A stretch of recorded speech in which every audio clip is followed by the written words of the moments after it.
Good morning students, I am Rajkumar Mule from electrical department. जे तुमचं चाललं होतं सर न्यूमेरिकल्स द्या, न्यूमेरिकल तुमच्या डिमांडवरती आज युनिट नंबर 5 KVL आणि KCL बोथ वेनी सेम न्यूमेरिकल सॉल्व करायचं, उत्तर टॅली करायचं. याच्या अगोदर माझे KVL KCLचे व्हिडिओ बघा, ते व्हिडिओ बघून हे न्यूमेरिकल सॉल्व करू आपण, एकही शंका उरणार नाही. त्याच्या अगोदर जे आपण कालपर्यंत केलं 4-4 मार्काचे क्वेश्चन बघितले, काही 6 मार्काचे बघितले, 8 मार्काचे बघितले. माझं असं अजम्पशन आहे किंवा माझं असं तुम्हाला सांगणं आहे की जर थेअरीला न्यूमेरिकल ऑर पडलं तर ऑलवेज थेअरी सॉल्व करा, कारण BEEचे न्यूमेरिकल हे चुकण्याची शक्यता जास्त असते. तर जिथं थेअरी आहे तो क्वेश्चन ॲड करा. युनिट नंबर 6 आणि युनिट नंबर 4 मध्ये शक्यतो थेअरीला ऑर न्यूमेरिकल येतात. युनिट नंबर 4 आणि 6 मध्ये ऑलवेज कधीही थेअरी क्वेश्चन सॉल्व करा. 8 पैकी 6 मिळतील, 8 पैकी 4 तरी मिळतील, बट न्यूमेरिकलला सांगू शकत नाही. अजून न्यूमेरिकलचे व्हिडिओ चालू करण्या अगोदर मी तुम्हाला 2 गोष्टी सांगतो. सध्याच्या तुमच्या या SPPU बालवाडी युनिव्हर्सिटी हो, कारण याच्या तुम्हाला फॉर्म्युला लिहायला 1 मार्क आहे. आत्ता TEचे पेपर चेक केले मी, 3rd इयरच्या पॉवर सिस्टीमला फॉर्म्युला लिहिण्यासाठी मार्क आहेत. तर न्यूमेरिकल ॲटलिस्ट तुम्ही ट्राय करा. अर्ध न्यूमेरिकल सॉल्व केलं तर तुम्हाला अर्धे मार्क मिळू शकतील. म्हणजे जो काळ होता माझा की पूर्ण न्यूमेरिकल बघायचे नाहीत, फक्त आन्सरला मार्क होता, आता तो काळ गेलेला आहे.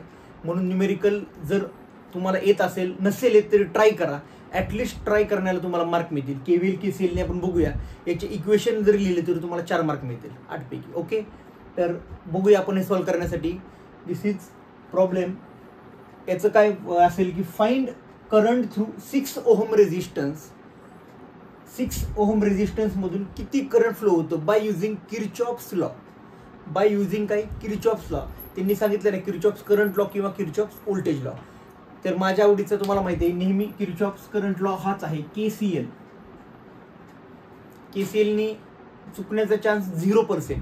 म्हणजे जर तुम्ही व्हिडिओ नीट पाहिला ना तर याला 8 पैकी 8 पडतील. BEEला नाही म्हणलं तर तुम्हाला 58-60च्या अबाव स्कोर होईल. नीट थोडा अभ्यास केला तर एकदम आरामात. अजून 2 दिवस येतात. चलो, तर दिस इज KCL मध्ये तुम्ही मी स्टेप लिहून दिल्या होत्या. ते आठवा. पहिली स्टेप होती सर किती एकूण लूप आहे, त्याच्यामध्ये किती नोड आहेत. सॉरी, KVLला नोड, KCLला किती नोड आहेत. नोड म्हणजे काय? जिथून करंट डिवाइड होतो, दॅट इज कॉल्ड नोड. किती नोड आहेत सर? करंट इथून डिवाइड होतो का? यस होतो. इथून डिवाइड होतो का? नाही होत. करंट गेला, इथून डिवाइड होतो, इथून डिवाइड होत नाही. नोड किती झाले sir? This is 1 node, this is 2 node. याला A म्हणूया, याला B म्हणूया. 2 नोड सापडले. यस. त्या नोडवरती व्होल्टेज दिलेलं आहे का?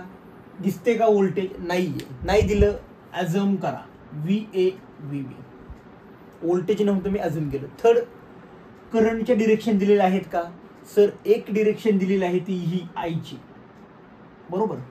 जी डिरेक्शन दिली त्याला काही चेंज करायचं नाही, पण बाकीचे डिरेक्शन नाहीयेत. आपण अझ्युम करूया. कसे अझ्युम करायचे? चला, शक्यतो साईडचा करंट आतमध्ये दाखवा. This is I1, this is I2, this is I3. इथं येऊया I4 अँड I5. काय कन्फ्युजन इथपर्यंत नाही. तर काय म्हणायचं? Apply KCL. अप्लाय थोडं फास्ट घेतोय कारण टाइम वाढतोय आपला. Apply KCL at loop number 1 किंवा नोड नंबर 1 किंवा नोड नंबर A म्हणा. सगळं सेम. काय लिहिता यापेक्षा काय करतो याला महत्व. बरोबर. तर ह्या Aचा विचार करता कोण इनकमिंग आहे, कोण आउटगोइंग आहे? सर एकच करंट इनकमिंग आहे, that is I1 is equal to what? I2 plus I3. कसं लिहिणार इक्वेशन I1चं?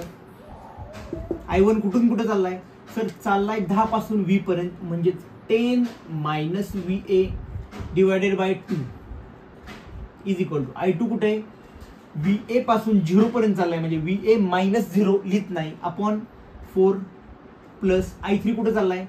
VA पासून VB पर्यंत, VA minus of VB divided by किती आहे? 6. ह्या इथपर्यंत काय अडचण आहे का? काहीच नाही. इक्वेशन लिहिले. कसे लिहायचे बघा. KCLचा व्हिडिओ बघा, 10 मिनिटाचा हार्डली व्हिडिओ असेल. ओके, चला आता काय करावं लागेल? याचं LCM करावं लागेल. किती LCM निघेल बघा रे? 12 निघू शकतं का? हो. 6 4 2 12. म्हणजे याला कितीने मल्टिप्लाय करायचं? 6 ने. 6 म्हणजे 6 टी minus 6VA divided by 12 is equal to, याला 3 नी गुणायचं, 3VA प्लस 2 नी 2VA minus 2VB divided by 12. काय केलं, जस्ट LCM काढला. काय केलं आपण, LCM काढला. 12 ला 12 गेट कॅन्सल, म्हणजे राहिलं काय, 60 वजा 6VA is equal to 3 plus 2 5VA minus 2VB. आपल्याला हे इक्वेशन नेहमी A plus B is equal to C च्या फॉर्ममध्ये लिहायचे. ओके, तर काय होईल बघा, 5 समजा हे मायनस इकडे गेलं तर काय होईल, प्लस होईल. म्हणजे 6 अधिक 11VA वजा 2VB is equal to 60. That is equation number 1. काय चुकत असेल तर बघा. Equation number 1. Second, apply KCL at loop number B. Loop number B काय होईल, लूप नंबर B मध्ये इथं लिहूया. लूप नंबर काय होईल B ला बघा, incoming is equal to outgoing. कोण इनकमिंग आहे, I3 plus I5 is equal to outgoing कोण आहे, I4. I3 चं कसं लिहिणार, ऑलरेडी लिहिले तरी पण बघा कुठून कुठे चाललाय, VA minus VB divided by 6 plus I5 कुठे चाललाय, 20 minus of VB divided by किती, 5 इज इक्वल टू I4 कुठून कुठे चाललाय, VA पासून 0 पर्यंत, VB minus 0 divided by 10. Equation झालं. LCM किती होईल, सर LCM मला तर 30 दिसतोय, 6 पंचे 30, 10 त्रिक 30. ओके, काय होईल, 5VA वजा 5VB प्लस याला किती, याला 5 ने गुणलं, याला 6 ने गुणायचं, 6 पंचे 30, 120 वजा 6VB, इथं 5 इथं 6 इज इक्वल टू, याला 3 ने गुणावं लागेल, 3VB divided by 30 divided by 30, 30 get cancel. काय अडचण आहे का बघा, म्हणजेच काय होईल, 5VA मायनस आणि हे मायनस, मायनस 6 आणि 5 11, 11VB आणि हे सपोज प्लस आहे, याला पण इकडे काढलं तर मायनस होईल, म्हणजेच नंतर करूया. चला, 11VB plus 120 is equal to 3VB, म्हणजे काय, हे इकडे घेऊ, 5VA मायनस 11 आणि 3 14VB is equal to minus 120. This is equation number 2. काय करावं लागेल, कॅल्शियम मध्ये टाकावं लागेल आपल्याला. एक सेकंड, कॅल्शियम तुम्ही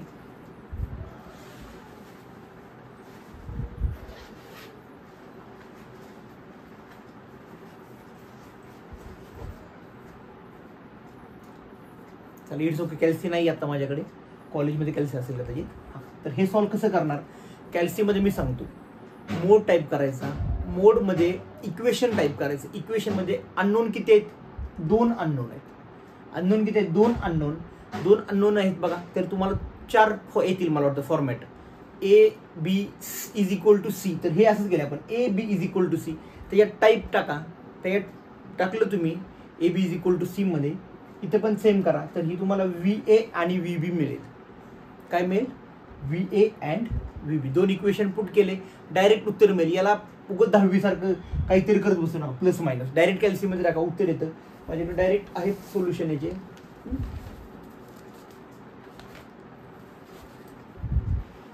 तर याच्यामध्ये VA येतो 7.5, VA is equal to 7.5 and VB is equal to 11.21. Calcium कसं टाकायचं कळलं ना, मोड इक्वेशन ते केल्यावरती डायरेक्ट उत्तर टाकलं तर कॅल्शियम मध्ये उत्तर येतं. चला, VA आणि VB मिळाला, हा आपला फायनल टास्क होता. म्हणजे तुम्ही इथपर्यंत हे 2 इक्वेशन जर लिहिले तरी आय थिंक तुम्हाला 8 पैकी 4 मार्क मिळतील. हे 2 काढले 6 मार्क मिळतील. आता राहिला फक्त करंट काढायचा. कसा काढणार, हा करंट ऑलरेडी दिलाय, कुठून कुठे चाललाय बघा एकदा. I3चं इक्वेशन कुठे आहे बघा, इथे इक्वेशन I3चं इक्वेशन दिसते मला इथं. म्हणजेच काय इक्वेशन आहे बघा, VA minus of VB is upon काय 6 is equal to I3.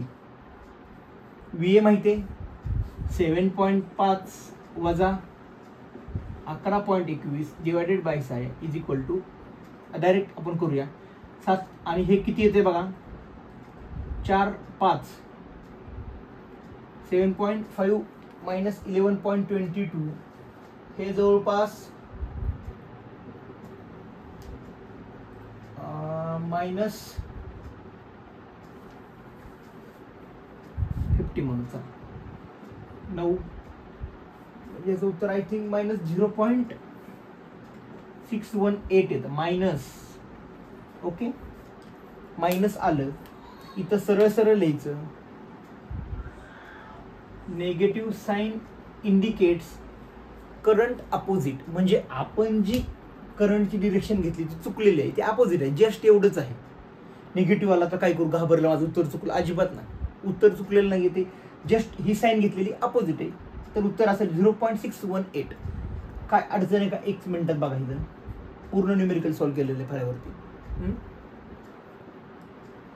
Okay this is KCL Kirchhoff's current law आणि हा KCL काय होतं तुमचा चुकण्याचा चान्स माझ्या माहितीनुसार खूप कमी होतो कारण निगेटिव्ह पॉझिटिव्ह साईन नाही डायरेक्ट कॅल्सीमध्ये उत्तर निघतं हे कॅल्सीमध्ये काढलं तर तुम्हाला डायरेक्ट उत्तर येईल. Okay this is KCL Kirchhoff's current law.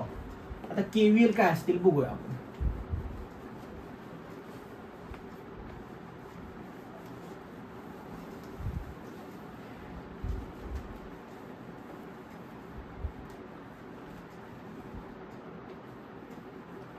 काय होतं युट्यूबवरती थोडंसं फास्ट घ्यावं लागतं म्हणजे पहिल्यासारखे मुलं जास्त लॉंग असेल तर बघत नाहीत आणि मग एवढी मेहनत का करायची आपण बरोबर आहे ना.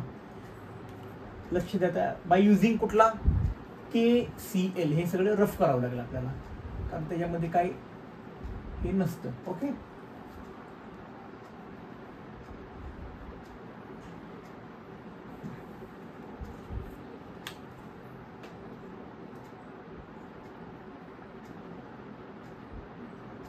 म्हणजे आता तुम्हाला हे खूप हे वाटेल की आपण तरी 2 लूपचे किंवा 3 लूपचे न्यूमेरिकल बघतो पेपरमध्ये इतकं इझी येतं 2 लूपमध्ये एवढंच येणार एवढंच हे सुद्धा नसतं पुढचं एवढंच असतं 2 हार्डली 2 मिनिटात न्यूमेरिकल सॉल्व्ह होतं. ओके आपण अवघड करूया म्हणजे सोपं तुम्हाला जमेल. Same equation find current through this किती याच्यामध्ये लूप आहेत. आता लूप म्हणजे चौकोनी बॉक्स सिंपल लूप म्हणजे चौकोनी बॉक्स किती आहेत सर एक इथं दिसतोय एक इथं आणि एक इथं काय अडचण नाही. आता काय करायचं ॲप्लाय करायचा Kirchhoff's voltage law. Kirchhoff's voltage लॉचा व्हिडिओ बघा तुम्हाला सिंपल कळेल. Apply KVL in loop number किंवा ॲट लूप नंबर 1 हा लूप नंबर 1 आहे हा 2 आहे हा 3 आहे. कोपऱ्यातून जायचं वरती बरोबर. आपला व्हिडिओ बघा तुम्हाला लक्षात येईल पॉझिटिव्ह मधून जातोय म्हणून याचा voltage negative plus 2I1 plus 4 कंसात काय I1 मायनस I2 का असं एक करंट असा आणि एक करंट असा अपोजिट होते इथे. Okay minus 10 2I1 2 4 is equal to 0 करा काय होईल 2I1 plus 4I1 that is 6I1 plus 6I1 minus of 4I2 is equal to 10. Equation number 1. ह्या इक्वेशनला 2-2 मार्क असतील हे काढतोय त्या इक्वेशनला 2-2 मार्क. चला apply KVL at loop number 2. कुठे लूप नंबर 2 इथं बघा ऑपरेशन चालू करू काय 4I2 minus I1 plus 6I2 plus 10I2 minus of I3 is equal to 0 करा बघा काय होईल I1 ची एकच क्वांटिटी मायनस 4I1 I2 किती 2 आहेत बघा 6I2 4 plus 6 10 plus 10 that is 20I2 minus 10I3 is equal to 0. असेच ठेवा किंवा ज्याला वाटते मायनस प्लस करतो काय करायचं का this is equation number 2. Apply KVL in equation number 3 किंवा लूप नंबर 3 या लूपमध्ये अप्लाय करा. बघा कोपऱ्यातून चालू करू कुठून कुठे चाललाय sir 10I3 minus I1 plus 5 काय असेल डायरेक्ट I3 असेल करून डिवाइड होत नाही कुठून बाहेर पडतो? निगेटिव्ह मधून, म्हणून पॉझिटिव्ह 20 इज इक्वल टू 0. काय होईल? That is I2. Okay, minus of 10 I2 plus 10 अधिक 5 15 I3 is equal to -20. This is equation number 3. आता टाकायचं कॅल्शियम मध्ये, पुन्हा एकदा कॅल्शियम मध्ये. अननोन किती आहेत? 3. I1 I2 I3. 3 अननोन आहेत. I1 I2 I3 कॅल्शियम मध्ये टाका, याचं उत्तर तुम्हाला मिळेल. आणि हा करंटची डिरेक्शन अगेन आपण अशी घेतलेली आहे, बरोबर. आता इथला करंट म्हणजे कुठला करंट असेल? हा करंट म्हणजे I2 असेल. सपोज जर मी काय कंडिशन लक्षात ठेवा, जर सपोज त्यांनी हे विचारलं असतं, फाइंड करंट थ्रू दिस, मग काय केलं असतं? फाइंड करंट टू 10 ओहम, मग काय केलं असतं? तर I3 मायनस I2 किंवा I2 मायनस I3, जी क्वांटिटी मोठी असते I2 आणि I3 मध्ये, त्यातून बारकी वजा केली असते, तर हा करंट निघाला असता. पण आपल्याला विचारलंय कुठला? हा. मग काय करणार? जी व्हॅल्यू असेल I2 ची, तोच करंट असेल. म्हणजे तुम्हाला हे सॉल्व्ह केल्यावरती I1 I2 आणि I3 सॉल्व्ह होतं. तर I3 ची व्हॅल्यू मला माहिती आहे 0.168 येते. कॅल्क्युलेटर नाही माझ्याकडे. तर हे बाय युझिंग KVL. अगेन सांगतो, KVL आणि KCL नी जर किर्चॉफ्स लॉ असं वापरलं तर तुम्हाला जे आवडेल त्याने सॉल्व्ह करा. सॉल्व्ह करण्याचा ॲटलिस्ट प्रयत्न करा, कारण हे 3 काढले, 1, 2 आणि 3, याला 6 मार्क मिळतील. करेक्ट? या स्टेपला ह्याला 2, ह्याला 2 आणि याला 2. हे काढणं म्हणजे 5वीतला मुलगा काढू शकतो, त्याला जर कळालं कसं काढायचं. त्यासाठी तुम्हाला KVL KCL चे व्हिडिओ बघा. हे तुम्हाला मी न्यूमेरिकल एकत्र सॉल्व्ह करून दिले. KVL KCL same numerical. आता हे तुम्ही कॅल्क्युलेशन्स करून बघा. ओके, तर काय अडचण असेल, एखादं न्यूमेरिकल सॉल्व्ह नसेल होत KVL KCL और किर्चॉफ्स लॉ, थेवेनिन आणि सुपरपोजिशनचं, ते आपण मला टाका यूट्यूबवरती, कमेंटमध्ये टाका, मी तुम्हाला सॉल्व्ह करून देतो. आणि यानंतर लगेच एक लेक्चर अपलोड करतो मी बाय सुपरपोजिशन आणि Thevenin theorems. Okay, so all the very best and thank you so much.